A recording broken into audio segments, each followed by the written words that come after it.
Act दो अपराधों का जिक्र है। एक अपराध एससी एक्ट और सिविल एक्ट के तहत आता है जो एंटी सिविल से रिलेटेड होता है। दूसरा अपराध वो है जिसमें आर्टिकल 17 का वायलेशन हुआ है।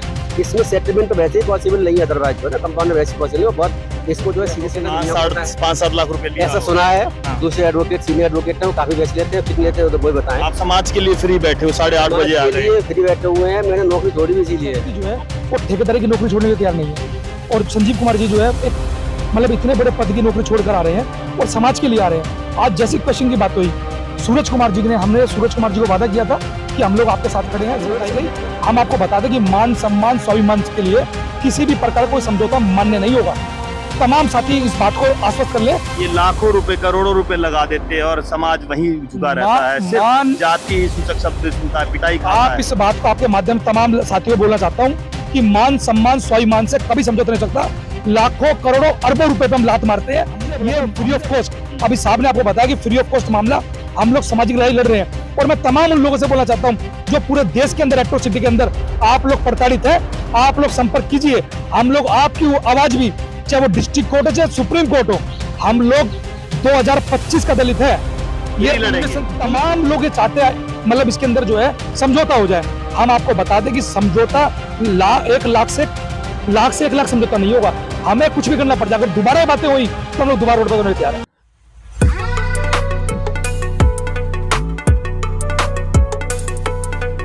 High court, Delhi high court, जैसे कि आपको मालूम होगा, दिल्ली में एक घटना घटी थी जिसमें जातिवाद सूचक शब्द का प्रयोग कर कहीं ना कहीं किसी के मान सम्मान को हानि पहुंचाने का काम किया गया। ये वही जाति है, दलित जाति है, जिसको न्याय दिलवाने के लिए वकील और कहीं ना कहीं समाज, सच्चे समाज सेवकों की जरूरत पड़ती है। आज हजारों साल की गुलामी कहीं ना कहीं आज समाज के उन नेताओं के पास, आज़ादी दिलने के पास से नहीं मिली। सच्चे समाज सेवी आज साथ में हैं और वकील साहब भी है, समाज सेवी भी है।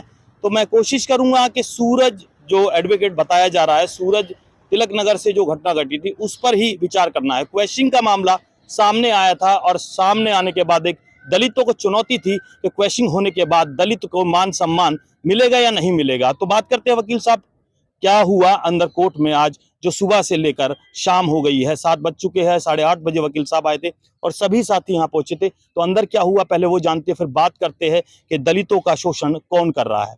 सर नमस्कार, क्या हुआ सर आज, क्या हुआ आज? दरअसल सूरज वाले केस में क्वेश्चन पिटीशन फाइल की थी विक्टिम ने, उसने एक्यूज ने हमारे अगेंस्ट। हम विक्टिम की तरफ से, सूरज कुमार की तरफ से थे कि कोई ऑफेंस नहीं बनता है और एफआईआर को खत्म कर दिया, क्वेस्ट बोलते हैं लीगल लैंग्वेज में।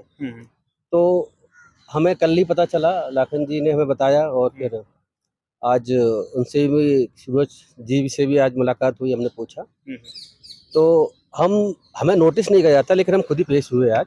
अच्छा। क्योंकि हम चाहते थे कि इसमें कोई ऐसा ऑर्डर ना हो पाए हमारी एब्सेंस में, जैसे एफआईआर को स्टे करने का या अरेस्ट स्टे का। तो इसलिए हम स्वतः ही पेश, वैसे तो नोटिस हमें इशू होता, बाद में पेश 2-3 महीने में पेश हो सकते थे। हमने कहा नहीं, आज चलना चाहिए, समाज का काम है मतलब।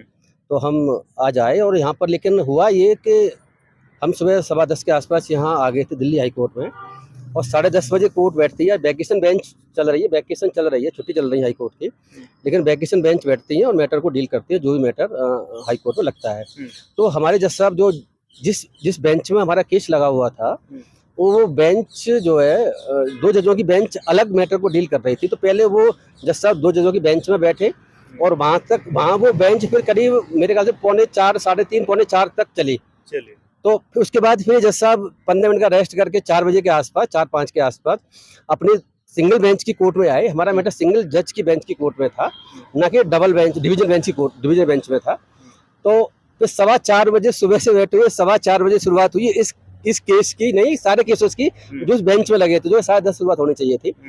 फिर हमने देखा कि दूसरी पार्टी लगता है कि पैसे वाली है। वो उन्होंने एक सीनियर एडवोकेट यहाँ पर हैं जो पहले दिल्ली बार एसोसिएशन के प्रेसिडेंट भी रहे हैं इनसे पहले, अब से पहले कुछ महीने पहले तक, और वो उस एक्यूज की तरफ से खड़े हुए। तो उन्होंने सेटलमेंट का कुछ जिक्र किया और जज साहब जो थे उन्होंने सेटलमेंट की बात करी। तो हमने कहा सेटलमेंट इसमें अभी संभव नहीं है और ऑफेंस वैसे भी नॉट कंपाउंडेबल है हमारी तरफ से, और तो ऑफेंस अभी नॉन कंपाउंडेबल हो। SC एक्ट के तहत मैंने उन्होंने सब चीज़ एडमिट कर रखी है, अपने पिटीशन में कर रखा है कि दोनों तरफ से गाली गलौज हुई है, अपमानजनक बातें हुई हैं दोनों तरफ से, तो मैंने एडमिट कर रखा है कि इन्होंने ऐसा कुछ कहा। वीडियो भी इसमें हमारे पास में है, उसमें साफ नजर आ रहा है कि ये जो है जाति सूचक शब्द कह रहा है। तो जाति सूचक शब्द कहना अपने आप में ऑफेंस है, ये पर्याप्त है। तो हमने रिक्वेस्ट की थी, तो ये तो पिटीशन चलने लायक भी नहीं है, क्योंकि जब क्वेश्चनिंग वहाँ होती है लॉ के अकॉर्डिंगली, इसमें सुप्रीम कोर्ट के अनगिनत जजमेंट हैं कि जहाँ पर FIR को देखने के बाद से ही लगता है कि कोई भी ऑफिस मेड आउट नहीं होता है, लेकिन FIR में लिखा हुआ मुझसे क्या कहा, उससे जाति सूचक शब्द का इस्तेमाल हुआ है, वो FIR में लिखा हुआ है, उसका वीडियो भी रिकॉर्डिंग उनके पास में है, विक्टिम के पास में, सूरज कुमार के पास में। उसके अलावा वो जो इंसिडेंट हुई है, वो इंसिडेंट हुई है रोड पर। रोड जो है पब्लिक प्लेस होता है और घर के सामने की इंसिडेंट है, वहाँ पर जो भी कुछ कहा गया है वीडियो में साफ नजर आ रहा है, तो वो पब्लिक प्लेस है, तो पब्लिक व्यू भी कैटेगरी में आता, तो इसमें FIR क्वेश्चन हो ही नहीं सकती, क्वेश्चन नहीं हो सकता, क्वेश्चन का संभव ही नहीं है हमारे हिसाब से, जितनी लॉ की जानकारी हम लोगों को है, बिल्कुल भी नहीं हो सकती। और ये हमारी कोशिश ये थी कि ये आज ही इसको डिस्मिस कर दें, क्योंकि इसमें बनती नहीं है। ये खुद मान रहे हैं कि दोनों तरफ से गाली गलौज हुई है और अपमानजनक बातें कही गई हैं, तो क्या कही है वो हमने अपनी पिटीशन में लिखा, अपनी कंप्लेंट में लिखा हुआ है, जिसमें FIR का पार्ट भी है। उसके अलावा जो है उसमें जो वीडियो फुटेज है उसमें साफ नजर आ रहा है कि किस वर्ड का इस्तेमाल कर रहा है, वो वर्ड का इस्तेमाल करना अपने आप ऑफिस। हमने एक स्वर्ण सिंह जजमेंट का जिक्र भी किया हाईकोर्ट जज साहब से, जिसमें कहा कि सर इसमें तो जजमेंट इसमें कहा हुआ है कि चमार कहना अपने आप में ऑफेंस है और किसी की जरूरत ही नहीं है। तो ये तो SC एक्ट में जाति सूचक, यहाँ पे चूड़ा वर्ड का इस्तेमाल कर रखा था, तो चूड़ा चमार कुछ भी कहे जाति शब्द का इस्तेमाल कर रहे, तो अपने आप में ऑफेंस है, इतना कहना ही ऑफेंस है। अगर वो पब्लिक व्यू में हुआ हो, पब्लिक व्यू में भी एडमिटेड पोजीशन है, उसने कहा है, ये मानता है कि दोनों तरफ से जाति शब्द, दोनों तरफ से गाली गलौज और वैसे अपमान शब्दों का इस्तेमाल किया गया है, तो FIR क्वेश्चन का तो सवाल ही पैदा नहीं होता इस केस में। अच्छा सर, कितने लोगों को सजा होगी इसमें? इसमें ऐसा है ना कि सजा की तो ये बात की बात है, अभी तो FIR हुई है, अभी इन्वेस्टिगेशन चल रही है। इन्वेस्टिगेशन के बाद में उन्होंने जो है कोई जितने भी लोगों ने कोई सजा, क्योंकि जाति शब्द का इस्तेमाल शायद एक व्यक्ति ने किया हुआ है, जो जिसका नाम कपूर कुछ करके है ना, वो जो एक्यूज है मेन, उसी ने उस शब्द का इस्तेमाल किया हुआ है। अच्छा, ये ढील क्यों हो रही है सर, इतना ढील कैसे, कि पैसे वाले ऐसे ही घूमते रहेंगे? देखिए ऐसा है कि पहली तो बात तो इसे FIR में डिले हुआ है, क्योंकि 24 तारीख इंसिडेंट है और 24 तारीख को ही शायद उन्होंने कंप्लेंट दी थी थाने में FIR कराने के लिए, FIR नहीं हुई। 1 जून को FIR हुई है और FIR भी मुझे जानकारी मिली है तब हुई है जब कुछ लोगों ने थाने में जाकर के जो है प्रोटेस्ट किया, उसके बाद जिसमें लाखन जी शामिल थे और भी लोग बहुत से शामिल थे। प्रोटेस्ट करने के बाद में तब FIR पुलिस करती है। मैंने यहाँ पर जो है बाहर ACP से मेरी मुलाकात हुई, तो ACP ने मुझसे कहा कि आपका जूनियर मेरा जूनियर नहीं है, जो है सूरज कुमार जी है ना, वो अभी तो प्रैक्टिस कर रहे, वो किसी और के जूनियर होंगे, लेकिन आपने FIR करने में डिले किया, ये अपने आप में गलत है, ऑफेंस भी है, और आपको FIR तुरंत 24 तारीख को करनी चाहिए थी। तो उन्होंने सेटलमेंट की बात करी कि सेटलमेंट, सर बात करिए सेटलमेंट कैसे होगा, जाति शब्दों का इस्तेमाल कर रहे हैं, वो वैसे ही चला निकल जाए। सेटलमेंट के लिए कौन, ACP साहब? सेटलमेंट के लिए ACP साहब ने भी कहा, सेटलमेंट के लिए करने के लिए जो उनके एक्यूज्ड के जो वकील साहब थे, जो सीनियर एडवोकेट माथुर साहब थे शायद, उन्होंने भी सेटलमेंट की बात करी, और मुझे तो ये भी है कि जो जज साहब थे उन्होंने भी सेटलमेंट कराने की बात कही। तो मैंने कहा कि सेटलमेंट इसमें नहीं हो सकता, और वैसे भी ये ऑफिस नॉन कंपाउंडेबल है। नॉन कंपाउंडेबल का मतलब ये है कि सेटलमेंट नॉट परमिसेबल। सेटलमेंट वहाँ हो सकता है जहाँ ऑफिस कंपाउंडेबल होता है, तो नॉन कंपाउंडेबल होता है वो ऑफिस वहाँ सेटलमेंट परमिसेबल नहीं हो। SC एक्ट में तो सेटलमेंट को वैसे भी जो है, अभी सुप्रीम कोर्ट के केस आया, जजमेंट आया था 2 साल पहले, उस जजमेंट में इसका जिक्र भी है कि सेटलमेंट जो है एक्सेप्शनली होना चाहिए इस केस में, क्योंकि ये कास्ट से रिलेटेड मसला है, संविधान का उल्लंघन है, आर्टिकल 17 का इसमें वायलेशन होता है, जो कि अनटचेबिलिटी को रोकता है संविधान अपने आप में, ये संवैधानिक अपराध होता है। मैं आपको बता दूं कि सिर्फ 2 अपराध ऐसे हैं जो संवैधानिक अपराध हैं। एक तो ये SC एक्ट का अपराध, और इसी के साथ सिविल राइट्स एक्ट ही बना हुआ है हमारे 1955 का, वो भी चल रहा है अभी भी, तो वो एक संवैधानिक अपराध है, ये SC एक्ट वाला और सिविल राइट्स एक्ट का अपराध। दूसरा अपराध जो बच्चों के संबंध में जो फोर्स लेबर है, वो आर्टिकल 23 का मामला भी है, तो वहाँ पर वो भी अपने आप में अपराध है। तो संविधान में सिर्फ 2 अपराधों का जिक्र है, एक अपराध SC एक्ट और सिविल एक्ट के तहत आता है जो अनटचेबिलिटी से रिलेटेड होता है, दूसरा अपराध वो है जब फोर्स लेबर, किसी को जो है व्यक्ति को जबरदस्ती काम करा रहे हैं या पैसे में दे रहे हैं, 24 घंटा काम कर रहे हैं, 20 घंटा काम कर रहे हैं, जो पहले फोर्स लेबर हिंदी बोलते हैं, बलात् श्रम जो भी बोलते हैं, तो उसके दो अपराधों को इतना इम्पोर्टेंट समझा गया संविधान में कि उसका जिक्र है। संविधान में मैं आपको बता चलूं कि मर्डर का जिक्र नहीं है, मर्डर के अपराध का जिक्र नहीं है संविधान में, रेप के अपराध का भी जिक्र नहीं है संविधान में, और किसी अपराध का जिक्र नहीं है। ये जो दो अपराध हैं अपने आप में, वो फंडामेंटल राइट का पार्ट भी है। आर्टिकल 17 में कह रखा है कि अनटचेबिलिटी को रोका बैन किया जाता है, और कोई भी अनटचेबिलिटी करेगा किसी भी तरीके की तो वो सजा का पात्र होगा और कानून से सजा देगा।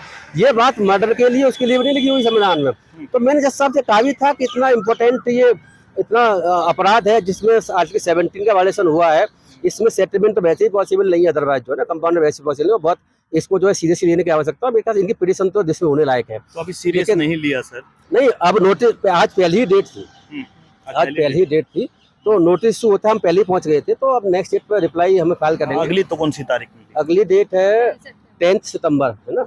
इसमें सर वो पुलिस पर भी आरोप लग रहे हैं, एसएचओ पर FIR की मांग कर रहे हैं।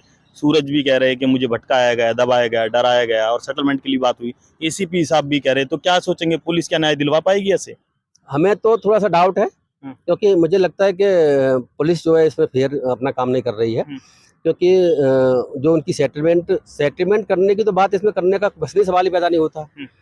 SC एक्ट में ऑफेंस है, कंपाउंडेबल ऑफेंस है नहीं है, जिसे हिंदी में समनीय बोलते हैं शायद, तो उसमें सेटलमेंट की बात ही नहीं है। और अगर कोई आदमी जाति सूचक शब्द दुनिया के सामने कहेगा और फिर सेटलमेंट कर लेगा, बात कैसे बनेगी? तो संविधान का आर्टिकल अनटचेबिलिटी जो 17 है, कहता है कि अनटचेबिलिटी को रोका जाता है, वो फिर उसकी कंप्लायंस कैसे होगी? तो मेरे हिसाब से तो, लेकिन मुझे लगता है क्योंकि वहाँ उनके वकील साहब ने भी ये बात कही है, एक्यूज के वकील साहब ने भी, कि साहब सेटलमेंट के लिए हम तैयार हैं। तैयार है। पुलिस ने भी कहा कि सेटलमेंट जो है इसमें ACP मीरा जी बाहर मुझसे कह रहे थे सेटलमेंट कर लीजिए इसमें। तो इसमें आप क्या सोचते हो, सजा कब तक हो जाएगी? क्या अपराधी ऐसे ही बोलता रहेगा, जाति सूचक शब्द बोले जाएंगे, दलितों को दबाया जाएगा, अमीरों को बढ़ाया जाएगा? आगे शब्द बोले तो एक और FIR कराई जाएगी, इसमें कौन सी बात है? ये तो साथ देने वालों को जो बचा रहे हैं उनके लिए क्या कहोगे? अगर सूरज कुमार जी कहेंगे तो ये जो आज ऑर्डर होने तो सबूत भी है सर, देखो ऐसा है ना। अगर आगे भी कहेंगे तो आगे फिर एक और FIR कराने की कोशिश होगी, इसमें कैसे बड़ी बात है? जितनी बार कहेंगे उतनी बार FIR होगी, इसमें दिक्कत कहाँ है? डर होगा कहीं ना कहीं, जाति सूचक शब्द बोले जाएंगे, और दिल्ली जैसी राजधानी में डर कैसे होगा? आप भी किसी ना पैसों के दम पर तो नहीं लेके आया कोई आपको, आप किस लिए आए हो? नहीं, मैं तो समाज को बचाने, समाज के लिए आया हूँ। मैं तो इस केस को फ्री कर रहा हूँ, मैंने उसे 10 पैसे नहीं लिए, लेने का कोई इरादा भी नहीं है। लाखों रुपए लग जाते हैं समाज के लिए। मैं बताऊंगा, दूसरे एडवोकेट जो है वो लाखों रुपए लेते हैं, सीनियर एडवोकेट 5-7 लाख रुपए ऐसा सुना है। दूसरे एडवोकेट सीनियर एडवोकेट है वो काफी पैसे लेते हैं, कितने लेते हैं तो वो बताएं। आप समाज के लिए फ्री बैठे हो, 8:30 बजे आ गए, फ्री बैठे हुए हैं। मैंने नौकरी छोड़ी भी इसीलिए है, नौकरी छोड़, पैसे का सवाल नहीं है। हम चाहते हैं कि इस देश में मान सम्मान बना रहे, SC को अधिकार मिल सके, और उनके साथ अगर जाति किस तरह की हो रही है, अब कोई अपराध हो रहा है या कोई और भी जाति हो रही है, तो उसका हम जो है तरीके से वोट पर ही विरोध कर रहे हैं और रोड पर लाकर निकल भी रहे हैं, और हम भी तैयार हैं। चलिए, तैयार है अभी ये जाति। अगर न्याय नहीं होगा तो अपराध बढ़ेगा, मगर न्याय करने के लिए अब वकील फ्री ऑफ कॉस्ट, जैसे कि रोड से लेकर कोर्ट तक दलितों की हर आवाज को बुलंद करने के लिए वकील साहब खड़े हो गए, पूरी टीम खड़ी हुई है। लाखन जी, क्या कहना चाहेंगे, किस तरह देखते हैं इस मुद्दे को आप, क्वेश्चन को? मैं सबसे पहले आपको बता दूं, जो क्वेश्चन के लिए भी माननीय जो संजीव कुमार साहब थे, इन्होंने समाज के लिए ही एक जज की नौकरी को लात मारी है। मतलब आप समझ सकते हैं कि एक व्यक्ति जो है वो ठेकेदारी की नौकरी छोड़ने के लिए तैयार नहीं है, और संजीव कुमार जी जो है एक मतलब इतने बड़े पद की नौकरी छोड़कर आ रहे हैं और समाज के लिए आ रहे हैं। आज जैसी क्वेश्चन की बात हुई, सूरज कुमार जी ने, हमने सूरज कुमार जी को वादा किया था कि हम लोग आपके साथ खड़े हैं रोड से लेकर कोर्ट तक, और रोड पर उतरने के बाद हम लोग रोड पे उतरे। कोर्ट में जाने की बात हुई, हमारे IDF के राष्ट्रीय अध्यक्ष भी हैं संजीव कुमार साहब, इंडियन दलित फोरम के, और मैं राष्ट्रीय महासचिव हूँ। हमने उनसे वादा किया था, और मैं आपको बता दूं, जो बताया कि अंदर क्या क्या घटना घटी, कितना समय लगा, वो सारी बात विस्तार से बताई गई। हम आपको बता दें कि मान सम्मान स्वाभिमान के लिए किसी भी प्रकार कोई समझौता मान्य नहीं होगा। तमाम साथी इस बात को आश्वस्त कर ले। ये लाखों रुपए, करोड़ों रुपए लगा देते हैं और समाज वहीं झुका रहता है, सिर्फ जाति सूचक शब्द सुनता है, पिटाई खाता है। आप इस बात को आपके माध्यम तमाम साथियों को बोलना चाहता हूं कि मान सम्मान स्वाभिमान से कभी समझौता नहीं सकता। लाखों करोड़ों अरबों रुपए पे हम लात मारते हैं, ये हमने बोला था फ्री ऑफ कॉस्ट। अभी साहब ने आपको बताया कि फ्री ऑफ कॉस्ट मामला हम लोग सामाजिक लड़ाई लड़ रहे हैं, और मैं तमाम उन लोगों से बोलना चाहता हूं जो पूरे देश के अंदर, एट्रोसिटी के अंदर आप लोग प्रताड़ित है, आप लोग संपर्क कीजिए। हम लोग आपकी आवाज भी, चाहे वो डिस्ट्रिक्ट कोर्ट हो चाहे सुप्रीम कोर्ट हो, हम लोग 2025 का दलित है, ये बिल्कुल लड़ेंगे। समाज की लड़ाई में लालच मत खा जाना। मान्यवर जी, हम आपको बता चुके हैं कि हम लगातार सारी मूवमेंट उठा के देख लीजिए, हम लोगों को अपनी जेब से पैसे देते हैं। ये फ्री ऑफ कॉस्ट लड़ने वाली टीम है, हम लोग रोड से कोर्ट तक फ्री है।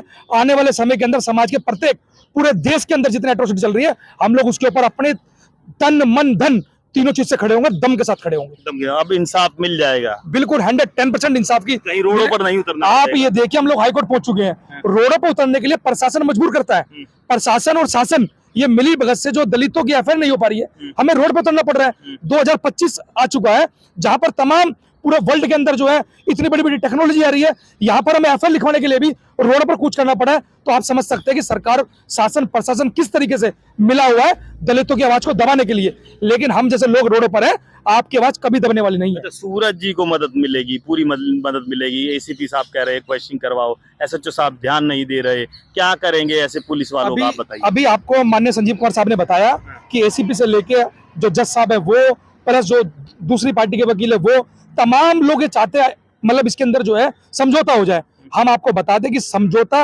1 लाख से 1 लाख समझौता नहीं होगा, हमें कुछ भी करना पड़ जाए। अगर दोबारा ये बातें हुई तो हम लोग दोबारा रोड पर होने तैयार है, हम छोड़ने वाले नहीं है बिल्कुल भी। देखिए, आपने देखा अभी कोर्ट पहुंचे हैं, वो साथी पहुंचे हैं, पूरा देश इन्हें देख रहा है। दलितों की जो लड़ाई थी वो जारी है, और मगर दलितों को कहीं ना कहीं न्याय दिलवाने के लिए वकीलों की जरूरत पड़ती थी, उन वकीलों की जरूरत पड़ती थी जो अपने समाज और कहीं ना कहीं इंसानियत को समझते हुए फ्री ऑफ कॉस्ट नहीं लड़ते थे। मगर यहाँ फ्री ऑफ कॉस्ट लड़ने वाले वो वकील अब कहीं ना कहीं समाज के उस दर्द को समझते हुए न्याय दिलवाएंगे। न्यायाधीश क्या करेंगे और इस केस में कब तक सजा होगी, अभी अगली तारीख पर फिर हम आपके सामने होंगे। सूरज को न्याय मिले या ना मिले, मगर ऐसे लोगों के ऊपर क्या कार्रवाई वकील साहब करवाएंगे जो कहीं ना कहीं दोषियों के साथ मिलकर अपराधियों को पनाह देकर उनको कहीं ना कहीं पैसों के दम पर कोर्ट तक पहुंचा देता। हाई कोर्ट पहुंचना आसान नहीं है, मगर मान सम्मान की लड़ाई लड़ने के लिए आपके समाज के वो सच्चे नेता आपके दम पर आज दिल्ली जैसी राजधानी से एक मैसेज दे रहे हैं जो पूरे भारत में दलितों को एक ताकत देगी और उन्हें हजारों साल की बेड़ियों से जो कहीं ना कहीं उन्हें बांध के रखी है, उन्हें मजबूत बनाने का और उन्हें कहीं ना कहीं उनकी सोच पर कहीं ना कहीं प्रहार करने का काम करेगी। बेड़ियां जरूर टूटेगी अगर आप लोग साथ देंगे। तो आपको इस वीडियो के माध्यम से जो सोचना है, समझना है और कमेंट जरूर करना है कि आप आज का दलित 2025 में आपके दम पर आपको जीत दिलवा पाएगा। पूरी उम्मीद है कि हमें यहाँ से न्याय मिलेगा। न्याय मिलेगा मतलब ये है कि एफआईआर केस नहीं होगी और अंततः हम जीतेंगे। और यहाँ से अगर ऐसा नहीं होता है तो हम सुप्रीम कोर्ट भी फ्री ऑफ कॉस्ट लड़ने के तैयार हैं। हमारी तैयारी पूरी है, पूरी तैयारी। हम पहले भी जा चुके हैं कन्हैयालाल के केस में, सबको पता है आप लोगों को। कन्हैयालाल केस में सुप्रीम कोर्ट में लड़ रहे हैं, वहाँ तो एफआईआर केस हो गई थी और यहाँ भी अगर एफआईआर केस होगी तो हम जो सुप्रीम कोर्ट जरूर जाएंगे, ये हमारा वादा है। अगर पार्टी हमसे कहेगी तो हम सूरज कुमार जी के साथ हैं, हर तरीके से साथ हैं। और ये भी अभी आज भी उन्होंने नो कोर्सिव एक्शन का ऑर्डर किया हुआ जज साहब ने। हमारे हिसाब से ऑर्डर वो गलत है और मैंने उनसे जज साहब से कहा भी था कि जजमेंट सुप्रीम कोर्ट के जज साहब ने कहा था आप सुप्रीम कोर्ट चेंज कर लीजिए हमारे जजमेंट को। तो सूरज कुमार जी कहेंगे तो इस ऑर्डर को आज जो उन्होंने गिरफ्तारी करने पर रोक लगाई, हम उसको चेंज करने को सुप्रीम कोर्ट में तैयार हैं। तैयार। और ये हमारे हिसाब से गलत है और हम इसको जो है अगर सूरज कुमार जी कहेंगे तो सुप्रीम कोर्ट में चैलेंज कर देंगे आज के ऑर्डर को भी, जिसमें गिरफ्तारी को रोक लगाई। मान सम्मान की लड़ाई जारी रखने के लिए धन्यवाद। जय हिंद। एक बात और कहना चाह रहे थे। हाँ।